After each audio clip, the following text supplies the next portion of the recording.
Well, the playoffs are going to have to wait at least one more night, or actually one more game, two more nights for the Penguins as they lose 5-4 at UBS Arena, the new sparkling palace, the home of the New York Islanders. It feels weird to put those words together in that sequence. It's not a dump anymore when you go to play the Isles, but the Isles prevail in a shootout 5-4. Penguins get a point, which is important because the Capitals behind them in the Metro Division standings beat the Flyers, and did they ever beat the Flyers, scoring 9 goals in the process. So the Caps close the gap in the standings down to 3 points, and the Penguins can head on back to Pittsburgh and anticipate a rematch against the Isles, who in all likelihood are not going to make the playoffs, but they remain, as always, a tough out for Pittsburgh. I'm Matt Gajtka, and this is Pittsburgh Postgame. Thanks for joining our second episode in the revival of the program, and our second consecutive game in which there's some disappointment. And look, my backdrop is falling. Speaking of disappointment, I'll have to get that back up in just a second.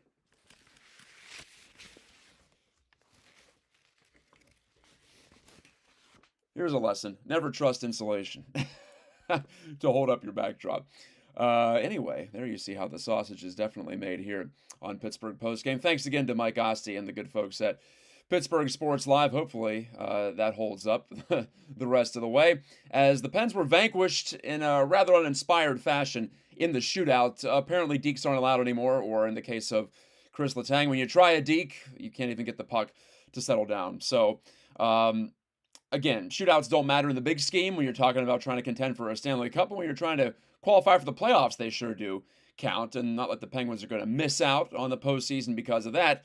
But, well, they'll have to wait, like I said, at least one more game in order to officially clinch their 16th consecutive Stanley Cup playoff appearance. What about tonight, though, you might be asking? And if you missed part of tonight's game, needless to say, it was one of the most wide-open Penguins-Islanders games I can remember, definitely since Barry Trotz took over. This goes back to previous coaching tenures, I would say, for New York. The last time the Pens and the Isles run and gun was the style tonight, and we haven't really seen that very much since Trotz locked down the Isles. But I guess with New York out of the playoffs, they're playing pretty footloose and fancy-free. The Penguins shouldn't be, but they were definitely porous in the first period. Zach Parise, of all people, scored a couple of goals in the opening frame. The Isles led 3-1, and the Penguins had to come back. They had a brilliant second period, capped by a Jake Gensel tying goal late in that stanza, and then the two teams exchanged goals in the third period, and there was one particular sequence of back-to-back penalties, one to each team, that was the garagiest sequence I've seen from the so-called Garage League, the NHL, in quite some time. But we'll get to all that, and a reminder, the live chat is open, so go ahead and log on, sign in, and let me have it. Tell me what you thought about tonight's game. The state of the Penguins, and unfortunately I couldn't do a show after they beat the Predators on Sunday, coming from behind in that one too, to win in overtime on a Sidney Crosby goal.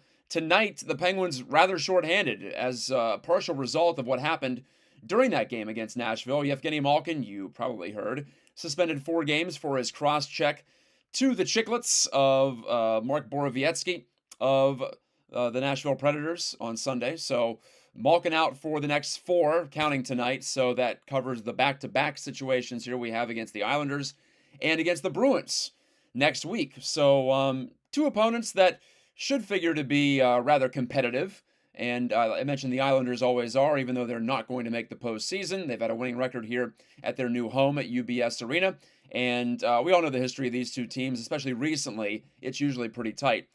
And it was again tonight. But no Malkin for the Penguins. That's the upshot. And then, after the first shift of the game, no Brian Rust. No update on him right away. I'll continue to check Twitter and see if I can find some news on him. But Rust, one of the Penguins' best players, a good two-way player at that. And, well, hoping that it's maybe just a recurrence of this illness that's passed through the Penguins a little bit here. We saw Sid sit out a game. We saw Malkin sit out a game.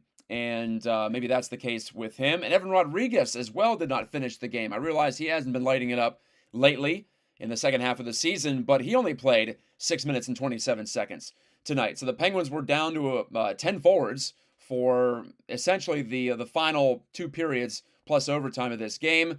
So maybe some tired legs at the end of that one. The overtime power play, I will say that for the Penguins, did not look very inspired. Speaking of an uninspired shootout effort in the overtime too, not a lot there for the Pens outside of that tremendous deflection chance for Jake Gensel. So even after squandering most of that late power play in overtime, Gensel probably by all rights should have won it, but his deflection happened to settle right into the glove of Ilya Sorokin. And despite that 5-4 final score, well, 4-4, if you want to count actual goals that were scored in the course of the game, 4 on each side, but both goaltenders were really good. Casey DeSmith might have played the best game I've ever seen, at least in the modern NHL, for a goalie who gave up 4 goals. And Sorokin also was heard from on several occasions. The Penguins could have easily taken the lead in that second period. They had 19 shots. Got 2 by Sorokin, their nemesis from last year's playoffs, and that first round defeat.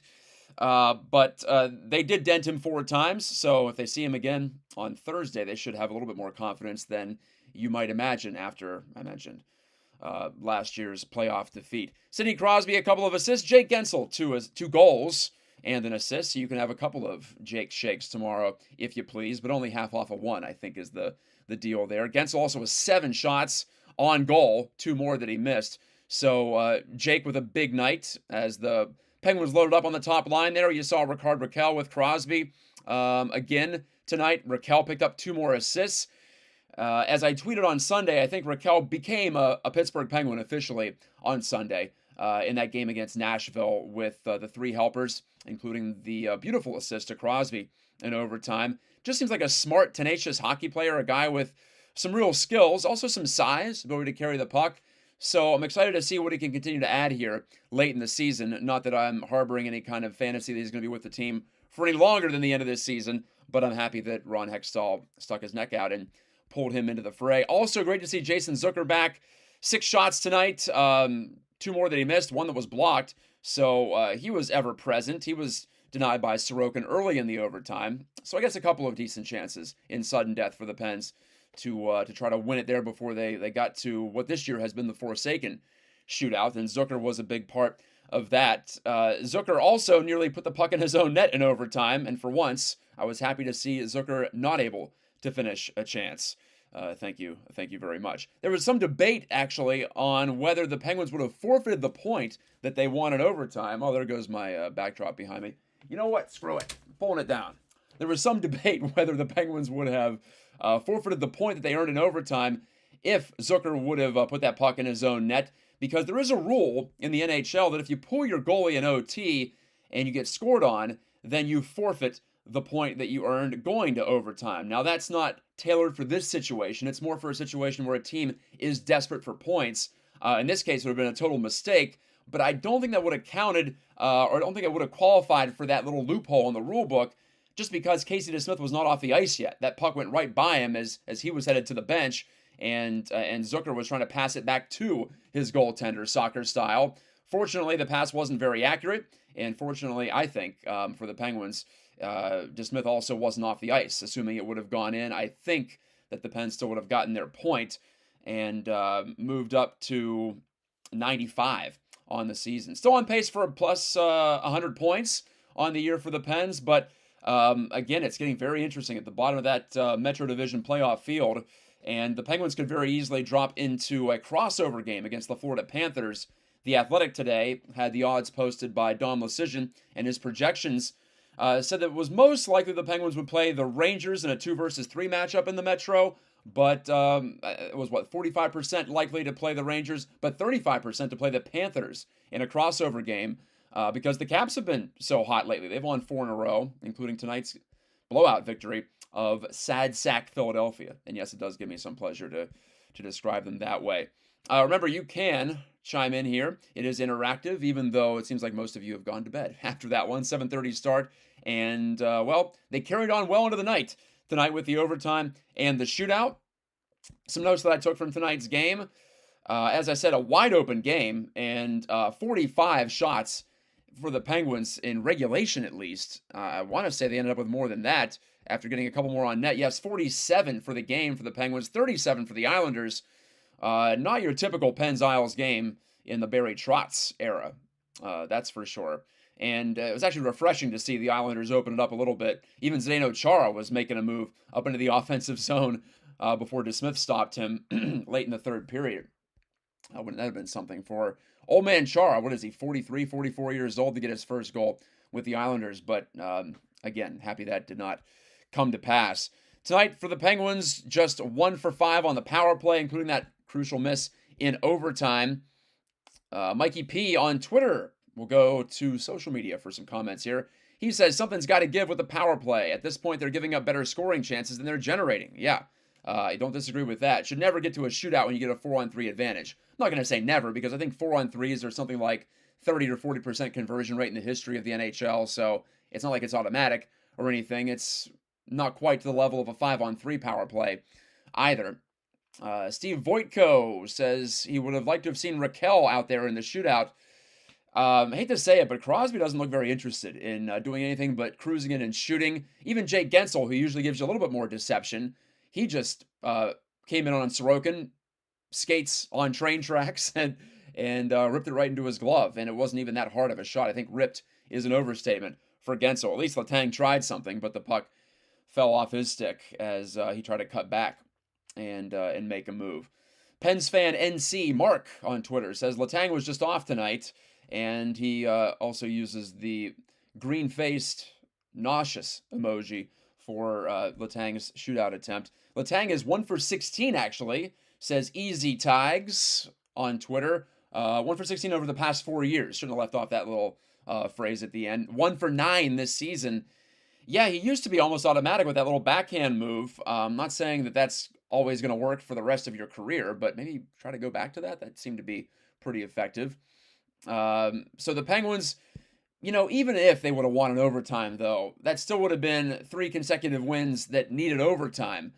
And I'm starting to get concerned about that, too. It's been a rough stretch for Pittsburgh, no doubt about that. And now they have 95 points. They're 5 behind the Rangers in the Metro for second place, and a full 9 behind the Hurricanes, who won that 1 versus 2 matchup tonight in New York.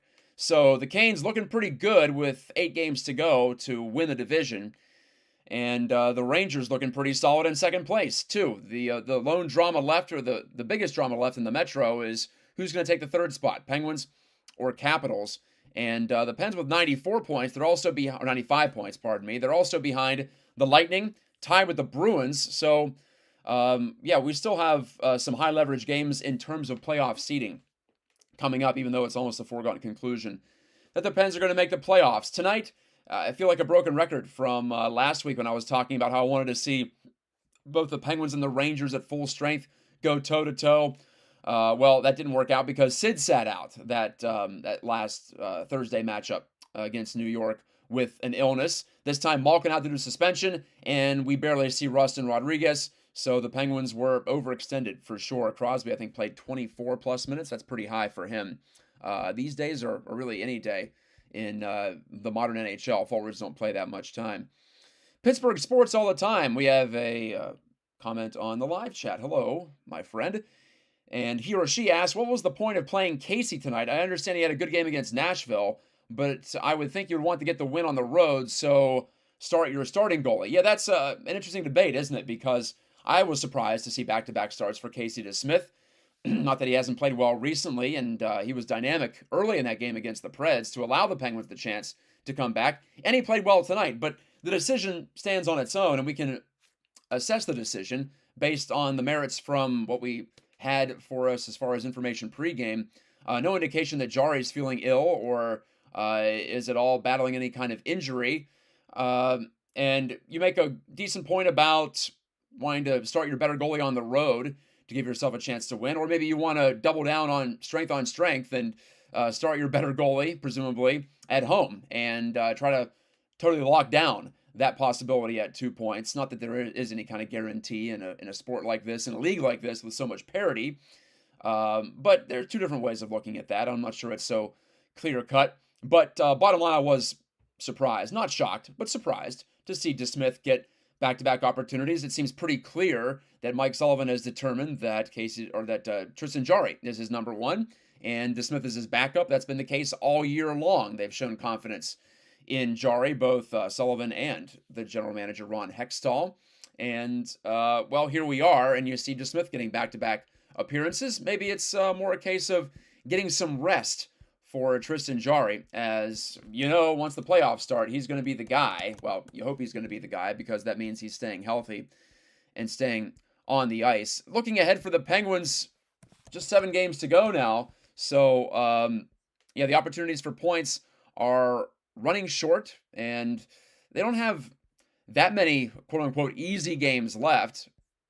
I know they do have some matchups right at the end of the season against Columbus, for instance. They also have Philadelphia, who looks like they're just playing out the string right now. And their good friends, the Detroit Red Wings, on the road in Detroit, who they dropped 11 goals on, you might recall, very recently.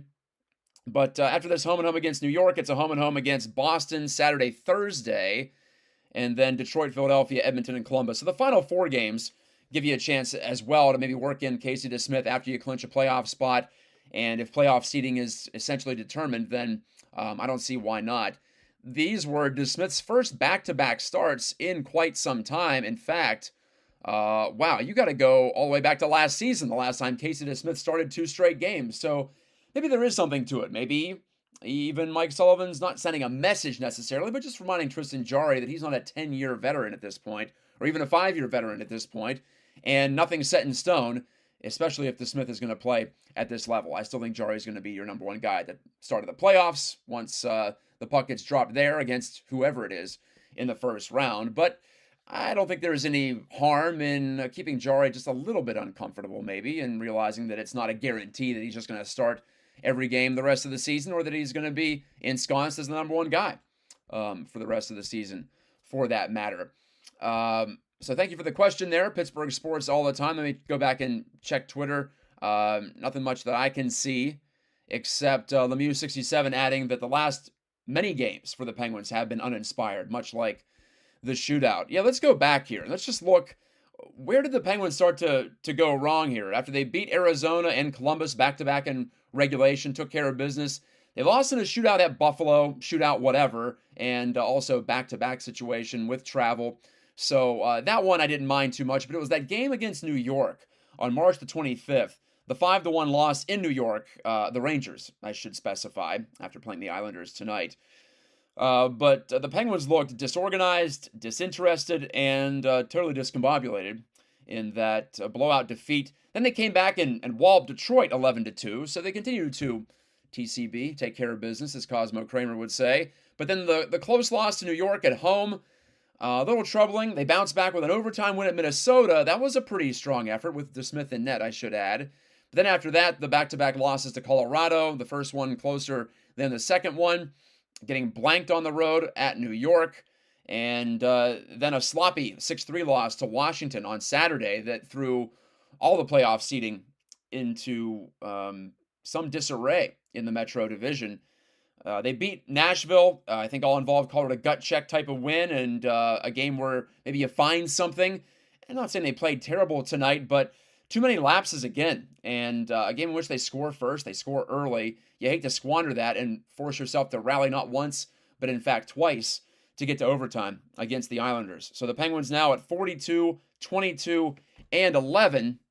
That's quite a few overtime and shootout losses for a team of their caliber. I'll say that much, and with just the 7 games to go. So other notes that I picked up, and well, before that, another comment from Pittsburgh Sports. At this point, I'm just convinced that the Islanders have the Penguins' number. Thank God we don't have to face them in the playoffs this year.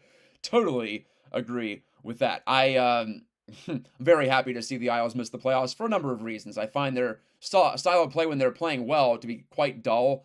Never was a big fan of Barry Trotz's style of hockey. Yeah, he let the horses run a little bit in Washington, and of course won a Stanley Cup, and he was terrific in squeezing as much juice out of the orange in Nashville for as long as he did. God bless him there. He didn't have a ton of talent during the time he was in charge of the Preds, but they made the playoffs more often than not. So he's a good coach. I just don't really like the way that he likes his teams to play. I just think he slows things down a little too much, focuses too much on defending first and foremost for it to be an entertaining game. I'll put it that way. Also, another comment from Pittsburgh Sports all the time. I understand the Rangers have beaten us the last couple of times, but I think that team is too young to deal with the playoff atmosphere. Yes, I agree. I think the playoffs are always a different beast, right? And in some ways, it's kind of a dirty thing to say for those of us who like to see the Penguins cruise into the playoffs, but what do these Penguins really have to prove in the regular season right now? They just have to make the postseason, and it looks like they're going to do it. They just need one more point, one more win will definitely do it. A win of any variety, in fact, against the Isles on Thursday will, in fact, do it. I can confirm that. And beyond that, what is it beyond getting healthy? And yeah, you'd love to have the team on a roll going into the postseason, but we've seen sometimes when that postseason starts, a switch flips on both sides of it. A team can go from good to bad, and a team can go from bad to good. And well, it all depends on matchups. It depends on how players and teams handle the pressure. Depends on health too, and depends on player availability. So maybe that Malkin suspension could be a blessing in disguise. Get him a little bit more rest on those 35-year-old legs as he gets ready for what he hopes is a long springtime playing hockey here. And I still think this team has one more long run in it in this Crosby, Malkin, Letang era. This might be the last year of the Crosby, Malkin, Letang era, in fact. So perhaps they're down to this final season for that. Some other notes I took during the game. If there was any game this year that told you that hockey is a game of three separate, distinct periods, it was this one. Islanders looked the better team in the first period, very concerningly, I will say, especially after that encouraging win against Nashville on Sunday. But the Penguins didn't look like they were going to be able to carry that mojo over. But then second period, they completely dominated. And the Isles didn't have any answers. Like I said, I think the Pens were unlucky to only score 2 goals in that period. Then the third period evenly matched. Up and down the ice we went. Great chances both sides. 1 goal apiece. And then overtime, of course, and the shootout, always a crapshoot. So you'd love to see the Penguins do more to control a game against a team like the Islanders, not playing for much at this point in the year. Yeah, they're technically still alive, but not really. And the players know that. You could tell the attention to detail wasn't quite there for the Islanders like we're used to seeing under Barry Trotz. Zach Parise, yeah. He's in my notes too. Zach Parise still plays? Yes, he does. And he scored 2 goals in the first period. Always appreciated Zach Parise's game. When he was at his best, don't take this as sacrilege, but I thought Zach Parise was kind of like a Sidney Crosby light. Liked to play down low, really good skater, can pivot and play off contact with the best of them. And of course, he was from the good old US of A and had a really great Olympic Games in 2010 when Crosby, as we all know, eventually won that gold medal game after Parise tied it in the last minute. I thought that was poetic 12 years ago, and I still do. And I'm still a fan of Zach Parise. Glad that he's still hanging on and at least in some cases being productive. I think he actually has signed an extension with the Islanders, so he'll be back for at least 1 more year, it looks like. Officiating in the NHL. I talk about the garagiest moment I've seen in a long time. Well, first of all, Kasperi Kapanen steps on a puck and trips, and Anthony Beauvillier is called for tripping. I didn't know the puck was named Anthony Beauvillier, but apparently that's the case. Penguins score immediately on the power play to tie the game 4-4 in the third. Just got to laugh, I suppose, if you're the Penguins, and if you're the Islanders, you just got to curse out the referees, which the Penguins did just moments later when Brock McGinn was called for essentially battling at center ice after the face-off. One of the Isles went down. I forget who it was. Maybe Cizikas. I'm not sure. Anyway, McGinn in his return to the lineup after injury picks up a penalty. Islanders, fortunately, did not score on that one, but it was the most obvious makeup call I've seen in a long, long time, and it was the quickest makeup call possible. Right? It was, 2 seconds in the game book after Jake Gensel scored the power play goal. So I just hate that game management stuff. It's total crap. Just call the game as you see it. If you make a mistake, so what? Don't try to artificially balance the scales of justice. That's when you just make more mistakes. Haven't you ever heard of the expression, 2 wrongs don't make a right? Apparently NHL officials have not. I mentioned Jason Zucker. I want to give him a gold star tonight. As Mike Sullivan says, he's just a guy who gives you all he's got. And you need guys like that. I think this Penguins team in particular needs guys like that because the older legs are starting to slow down. I think we're seeing it late in the season, too. I don't think this is all about sloppiness necessarily. I think it is also about fatigue. These games are piling up. Back-to-back situations, not a lot of time between games.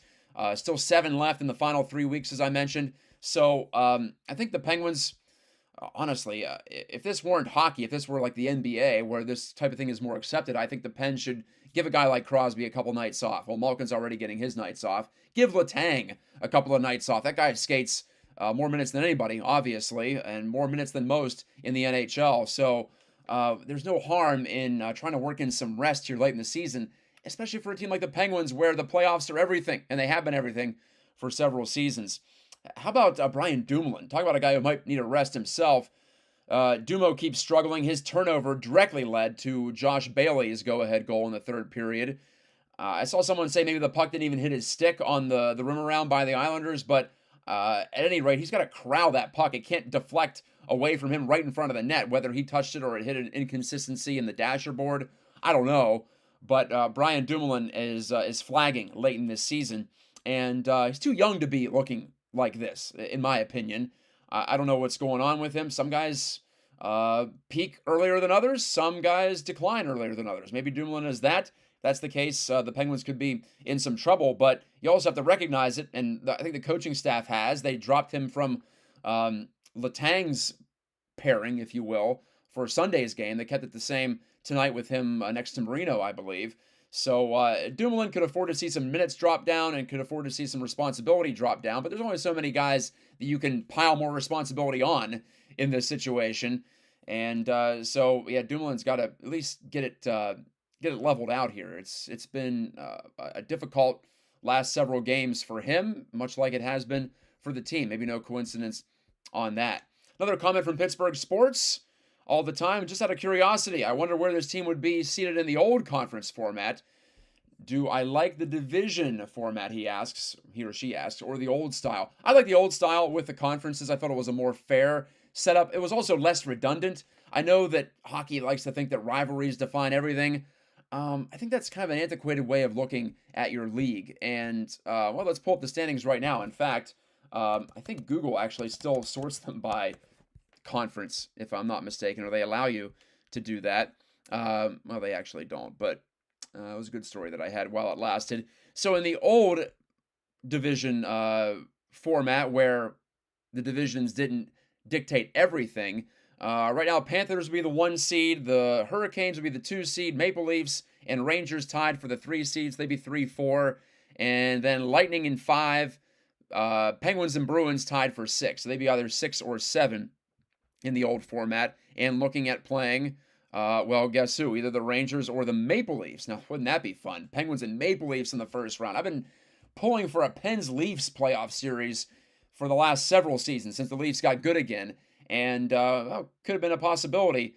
And you never know what might develop into a rivalry, too, because remember the Penguins played the Senators, a couple of times back-to-back in the playoffs at the start of the Crosby, Malkin, Letang era.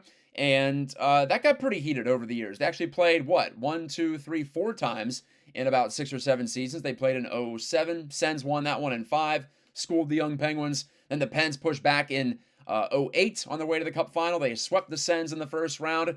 Pens and Sens again in 2010. Pens won that one in 6. That was a pretty tight series in the first round. And then second round against the Sens in 2013, the partial season due to the lockout. You might recall that, and I believe that was also Penguins in 5. And they went on to lose to the Bruins, of course, in that one. In that particular postseason, the Penguins did. But that was totally random, seeing the Sens that many times in a short span, less than a decade, in the playoffs. But you have to admit that did really kick up the intensity. And it's not like these matchups in the Metro Division need extra intensity. The Penguins already don't like playing the Rangers, don't like the Capitals, don't like the Islanders, don't like the Flyers. Heck, don't like the Blue Jackets or the Devils. Maybe the Hurricanes, the one team in the Metro where there's not a lot of bad blood right now, but just give that one playoff series and then we'll see. But maybe you could see the Penguins play, I don't know, say at some point the Panthers. That could be this year in the playoffs. Like I said, the Maple Leafs, the Lightning again in the playoffs. That's been good when the Pens have met them. Well, it's only been one time, I think, right? But that was a heck of a series in 2016. Wouldn't you like to see some of that? And then that could also add some juice to those non-division matchups. Heaven forbid, give fans and teams as well other games to circle on the calendar, right? I feel like that can only be healthy. That's the same reason I like to see every team in the league visit every team in the league every season, because you want to give these teams a chance to see each other, give rivalries a chance to build. Don't make it all predetermined by what happened 20, 30 years ago, or even 10, 5 years ago, whatever. You never know what might develop and germinate organically if you just give it a chance. All right, down to the final couple of minutes of tonight's show. I want to clear my notebook here And, well, Jake Gensel, like I said, a big game tonight, and nice to see him get back on the score sheet a couple of times. I'm not sure he's been as evident on the ice as we would like to see in recent games, in recent weeks. So Gensel now on the year with a couple of goals tonight. That gives him a total of 35 on the year. So despite some quiet games lately, he's still on pace for 80 points and outside shot at 40 goals if he finishes hot. So great to see from a guy the Penguins are counting on to put the puck in the net.